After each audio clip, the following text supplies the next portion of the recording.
Hello book lovers, and welcome back or welcome to Nat Cat's Bookish Cafe. Today I will be going through all of my unread books. So I've been wanting to do a kind of bookshelf tour. It's not really going to be a bookshelf tour, and I'll go through that in a moment. For a while, I didn't want the videos to be too long, so I wanted to split it up between my read books and my unread books. And I wanted to go ahead and start with my unread books.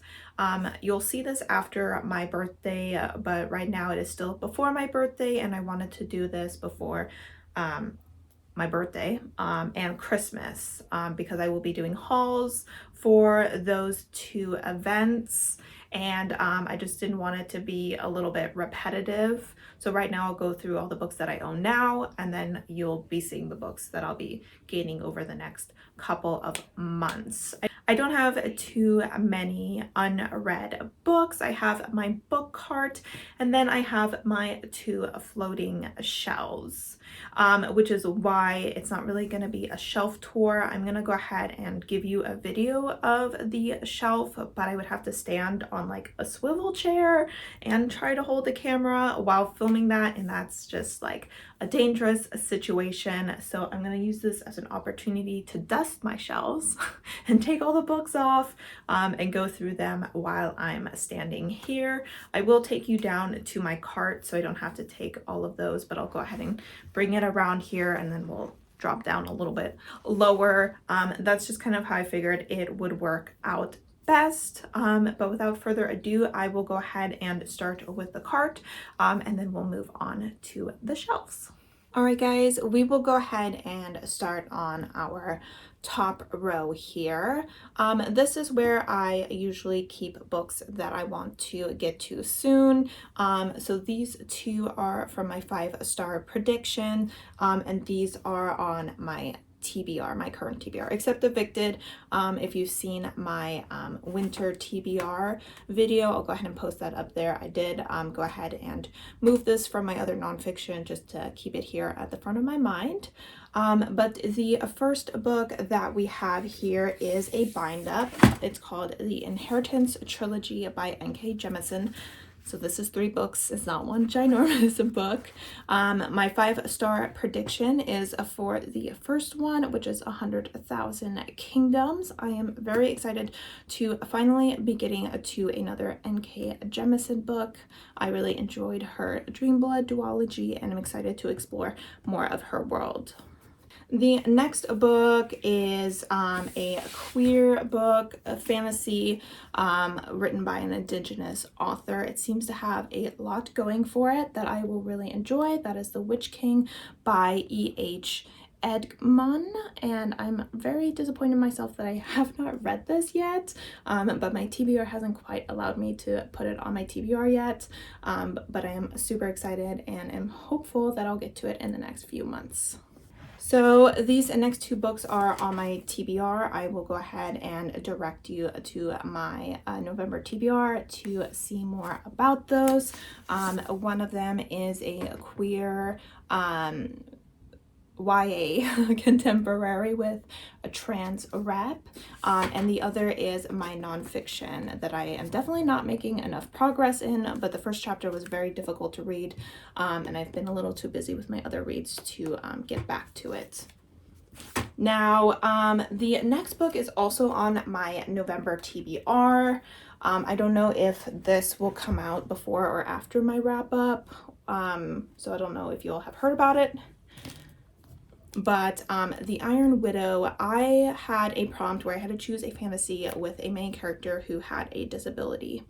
I had chosen The Basilisk of Star Manor, but I could not find that book. It seems that it's part of an anthology, so I went ahead and grabbed this book because our main character has some issues with her feet because she had been the victim of foot binding.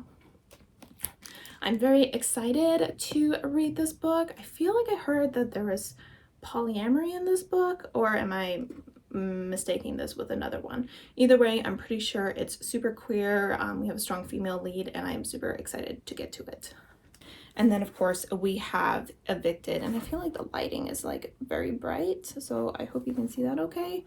And this is the nonfiction that I'm hoping to get to. You can check out that winner video to hear me read the synopsis for this. All right, so this one is probably the fullest, and it's very hard for me to get this all in screen unless maybe I can pull it back a little bit. There we go, that's a little better. So this contains my nonfiction as well as my unhaul project. I also have the little stamp that my sister gave me, was it last Christmas or the Christmas before? And it says, it's backwards, from the library of me. So I love that. It was a wonderful present. I spent that Christmas night stamping all of the books that I had.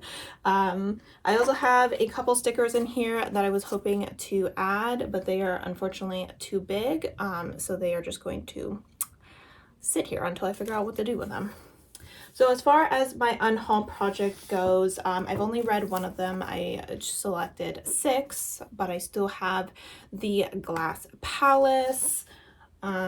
We still have the Confessions of a Young Nero. We still have Nevernight. Oh, these all have a bunch of dust on them because they've been chilling here for a few months. We still have Beneath the Scarlet Sky, and we still have Things in Jars. So now all of these are my nonfiction books. A few of these I was gifted by a friend or by family. Others are used. Nonfiction is often relatively expensive, so I do prefer to get them as used. But I will go ahead and go through all of them real quick. We have It's Not About the Burqa. We have The New Jim Crow.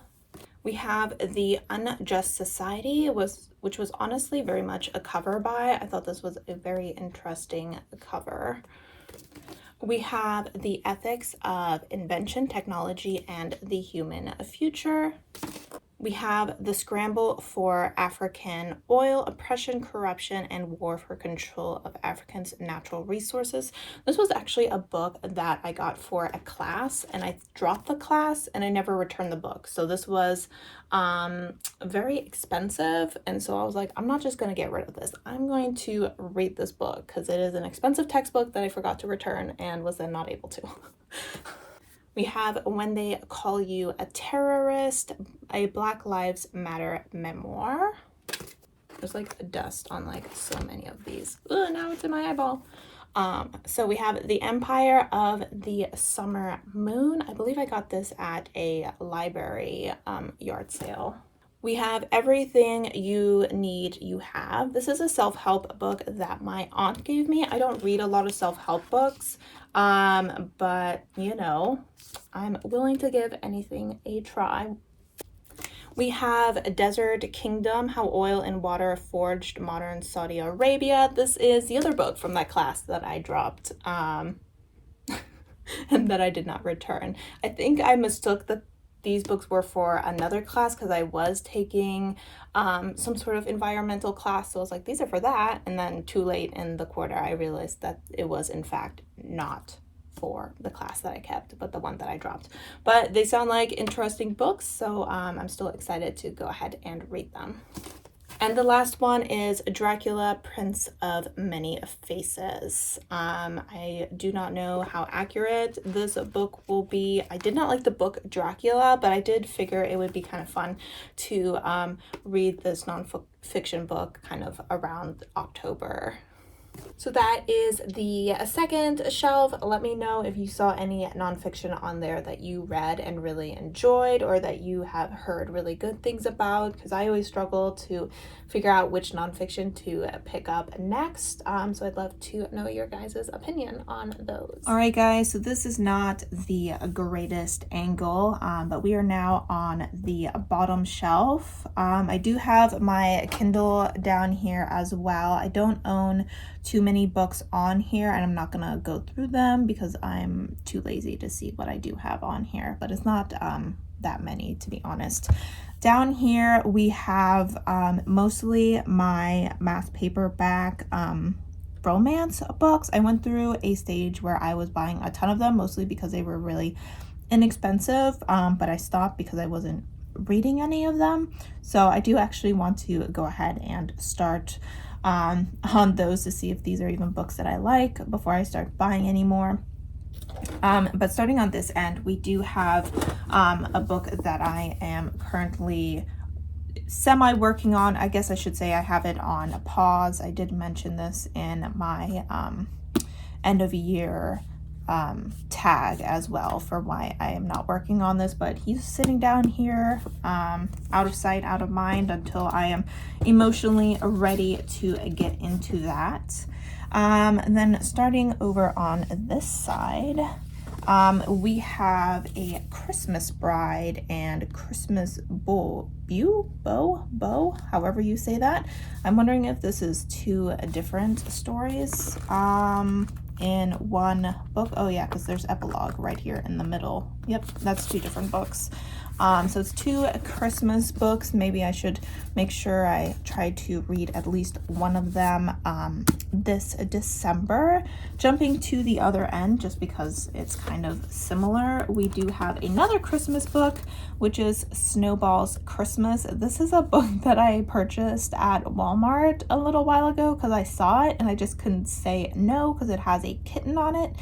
And this is a romance that takes place at a bed and breakfast, and some of it is told from the point of view of this cat, Snowball, who sees two people that seem not to like each other, but Snowball thinks they would be pretty cute together. So I have a feeling this book will be really cute, and hopefully I'll be able to get to it this December.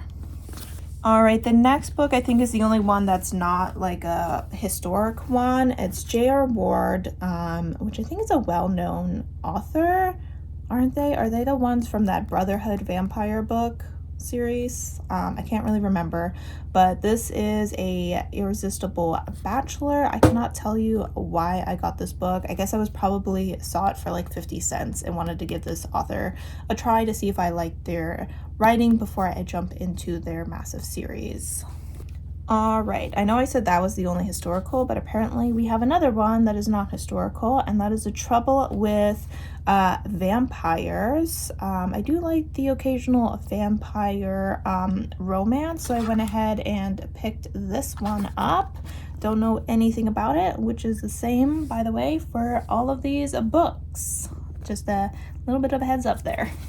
Next, we had Seduced by a Highlander. I've never read a Scottish romance. I did really enjoy Outlander, the TV show, until, I don't know, like season 3 or something. Then I stopped enjoying it because I really don't like Claire's daughter and her love interest. I feel like their relationship was super toxic and made me super uncomfortable, so I stopped with that series, but I did like it enough where I was like, let me give one of those a try. Next we have Forbidden. I don't know anything about this. Some of these were from like library sales where they're like buy 5 for $1, and so some of these might have just been like books that I added to get that deal. Next we have a Tessa Dare, The Duchess Deal. This I think is one of her most popular ones. It's at least one of the ones I see the most often, but she seems to be a super popular historical romance writer, and I'm just ashamed of myself that I haven't read any of her stuff, so I definitely need to get to this like ASAP. We have Moonspun Magic, which was 100% a cover buy. It's so stunning. We have another Tessa Dare book, which I will go ahead and just put next to the other. I think they're part of the same series.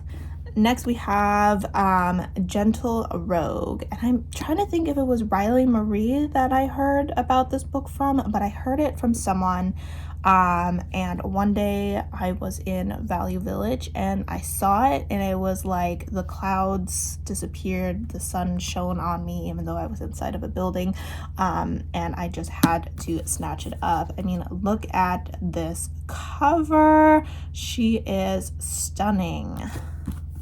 All right, and we already went over those 3, so those are all the books on my cart. So I will go ahead now and try not to die while standing on a swivel chair and getting the books on my shelf. But first I will go ahead and take a video of that for you guys so you can kind of see what they look like when they're on the shelf. Alright guys, here we are on a shelf number 1, and then moving down we have shelf number 2, and here are my tiny things. You might remember this chicken from Becca's Bookopoly. Here's kind of an awkward view from far away. It's kind of nice to see them like this. They're not going to be looking like this much longer, especially if I get gifted a bunch of books or like gift cards for bookstores and go and buy some. Right now they have just the perfect amount of books on them, but that probably will not last long. Alright guys, so I'm going to go ahead and start on the bottom shelf on the left side. So that means I will be starting with my Book of the Month collection. So we have The Invisible Life of Addie LaRue by V.E. Schwab, and we have The Collective by Allison Galen. We also have These Violent Delights by Chloe Gong, and The Death of Vivek Oje by Akweke Emezi. I'm very excited to try this author finally. I'm kicking myself for not picking this book up. I believe that I did put it on one of my lists for 2023 because I definitely want to prioritize it because I've heard wonderful things about this author. We then have, whoops, an upside down book, which is Don't Cry for Me by Daniel Black. When I read the synopsis, it sounded a lot like, what was it called? Razor Blade Tears. It sounded like it would be similar to that, and I did enjoy that book for the most part, and wanted to give a similar book a try. We then have The Heart's Invisible Furies by John Boyne. I don't know if that's how you say it. This is actually the longest book that I own and have not read.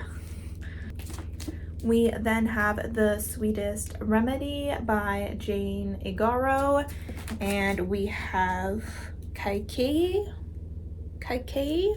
by Vaishnavi Patel. So stunning orange covers here. And the last two Book of the Month books are Anne with a K, which I actually got at a library book sale for $1. I didn't actually request this book. I am interested in it, but not like that interested in it that I would pay $16 for it. And then Blake Crouch's newest book, Upgrade. As for the remainder of the shelf, we have The Prince or Hunting Prince Dracula by Carrie Maniscalco. I read Stalking Jack the Ripper earlier this month in November and really enjoyed it. And then we have Aristotle and Dante Dive into the Waters of the World by Benjamin Alir Science, which is the second book to Aristotle and Dante Discover the Secrets of the Universe, which I reread earlier this year. Unfortunately, I did not like it as much on the second reread, so I have been procrastinating on picking up the second book. We then have The Hourglass Throne by K.D. Edwards. I think this might be the last book in the series. I checked Goodreads recently because I am planning on rereading the first two books in 2023, and I didn't see any reference to a fourth book. So I am unsure, but I am definitely excited to reread the series and get to this one. And then we have We Are Ants by Sean David Hutchinson, which is a book that has been on my TBR forever. We then have How to Be a Movie Star by T.J. Klune, which is a companion book to How to Be a Normal Person, which I thought was really funny, so I'm definitely excited to get to this one. I finally bought it, so I might actually finally get to it. And then we also have Work for It by Talia Hibbert. I believe this is her first male romance. I'm not sure, but I think it's one of her newer books. And I really enjoyed her Brown Sister trilogy, and I also read what was it called? Something like How to Trap a Princess or something like that. I also really enjoyed that book. So far I've enjoyed all the books I've read from her, so definitely excited.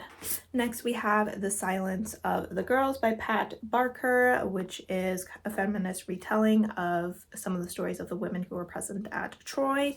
And we then have The Unhoneymooners by Christian Lauren. I've only read one book by them, and that was one of their YA contemporary stories, so I've never read any of their adult romances.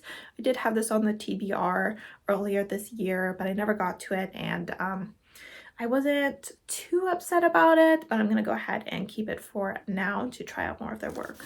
We then have two books that I mentioned in my winter TBR, so I'm not really going to go into that. And that is Recursion and Love on the Brain. This is by Blake Crouch, and this is by Allie Hazelwood. The last book is going to be King of Immortal Tithe by Ben Alderson. I read the first book in this companion series. They are no way like connected really, but I believe they take place in the same world, so I am very excited to check out more of his work. All right, and on to the top shelf, once again starting on the left, we have a trilogy here. Let's see, does it say what the trilogy is called? The Lumatier Chronicles. We have Finnegan of the Rock, we have Froy of the Exiles, and we have Quintana of the Charge. Is that a G? Charin? So this is a series that I heard Prue's Project talking about. She said she really loved the series, and I think she mentioned that it was going out of print. And about a week after she said that, I came across the entire trilogy at Value Village, so I have snatched it up in hopes of reading it one day. Next, we have the Agatha Christie Mystery Collection. This one includes And Then There Were None. I guess that's the only book that's in there. I don't know why it says collection if it's just one book. But I did try one of Agatha Christie's book, The Orient Express. There we go, that's the one. And I didn't absolutely love it, but I know there are a lot of thrillers that are based off this story, so I wanted to go ahead and read this one. We also have I, Robot by Asimov, and this is a book that I picked up kind of as a souvenir book while we were in Cannon Beach. Next, we have The Family Upstairs by Lisa Jewell, and we also have Hero by Perry Moore. I picked this one up because I heard TJ Klune mention that he really enjoyed this story, so I want to, of course, check it out just because I'm a big fan of TJ Klune. Next, we have Fortune Favors the Dead. This is a female romance detective story, maybe. I'm not huge into mysteries, which is why I haven't really gravitated towards this, but I have heard good things. We also have let's turn it the right way. Pippa Park, Crush at First Sight. This is a book that I found in my free library. My free library definitely caters more to children, but I just thought that this cover was so adorable, and that if I was ever in the mood for like a kid's book or like a very low middle grade, like if I had a readathon or something and I wanted something quick, that this would be a cute book to try out. I do think this is the second book. I think there was one where she's talking about basketball. I'm not a huge fan of basketball, but those first crushes are just so adorable, so I figured I'd give it a try.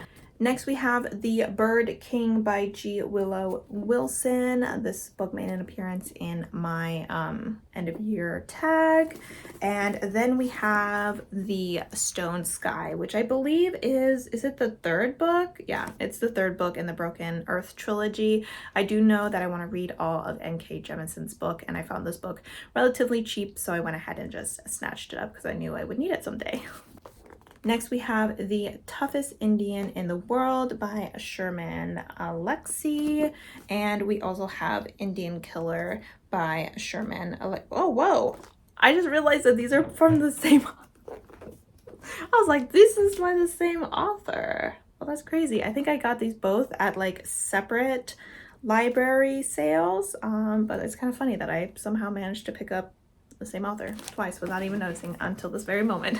Next, we have Giovanni's Room by James Baldwin. I think this is one of his most well-known books. I would say he's considered classics. I'm not huge into classics, but this seems to be a queer classic. I did not vibe with Dorian Gray. I ended up TNFing it. I may give it a shot one day, but I definitely do want to enjoy, hopefully, some queer classic literature.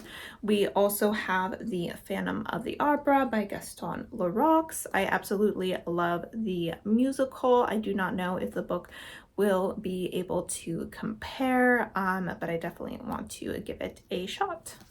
We then have Everything I Never Told You by Celeste Ning. I am very excited to get to this book. I do occasionally like family dramas, not too often. When it comes to TV, I watched Little Fires Everywhere. I have not read that book, but I did enjoy the story, so I figured I would give her book a shot. And then we have The Dry by Jane Harper. I don't know why I picked this book up, but it is a thriller and it was $4, so that might be why. Next, we have Interview with a Vampire and Prince Lestat by Anne Rice. The only books that I ever tried from her, it's kind of a funny, terrible story. It was her Beauty and the Beast romance. A friend of mine was like, I know you like erotic romance, so why don't you try these? I didn't like them. I can't remember why, but maybe you will. So she gave them to me, and I was reading the first scene, and it was super rapey because he like wakes her up from her sleep by having sex with her, which, like, she's asleep. Like, that's sexual assault straight in, and I told my friend, and she was like, oh, that's why I didn't like it, straight in the trash. And I actually like physically threw those books away because it was disgusting. But I did watch the movie and found it semi-enjoyable. My mom said the book was better, so I will definitely be giving it a try, and if I do enjoy it, I just picked up the second book for cheap. Next, we have volume 2 of Fence. I have only read volume 1 so far. I don't know why I put this series on hold, but I know I started Monstrous and wanted to finish that before I got back into this. I am as caught up with Monstrous as I can be. Volume 7 is not available at my library yet, but I will definitely be rereading Fence Volume 1 and then continuing with the series. We also have the self-published version or indie published version of the Atlas 6. If I do continue with the series, I will not be repurchasing book 1 to match the rest. They're just not going to match, and that's something I don't care about too much. We then have The Unbroken by C.L. Clarke. So I believe that, was it book 2 was coming out next year, and I don't know how long it is, but I remember reading it and being like, oh, I'm gonna have to put this off for a while because I do prefer to binge read series, so it might be a hot second before I actually get to this. We then have The Pilgrimage by Paulo Coelho, and this is the author of The Alchemist, which I really enjoyed, and this seems to be a companion novel to The Alchemist, so I definitely want to go ahead and get to that. We then have Uprooted by Naomi Novik. I absolutely loved her story Spinning Silver, so I'm very excited to get to her next book. And we also have The Luminous Dead, which is like a space horror story. We have the final 2 stories. We have A Lesson in Vengeance by Victoria Lee. I really enjoyed her Fever King duology, so I haven't heard the greatest things about this, but I am still hopeful. And then we have another female-female romance. This is female-female as well, and that is The Winter Duke by Claire Eliza Bartlett. All right, guys, so those are all of my unread books that I own. Let me know if you saw any books in there that you really love that I should prioritize. As always, thank you so much for supporting my channel by watching my videos, and I hope to see you next time. Bye!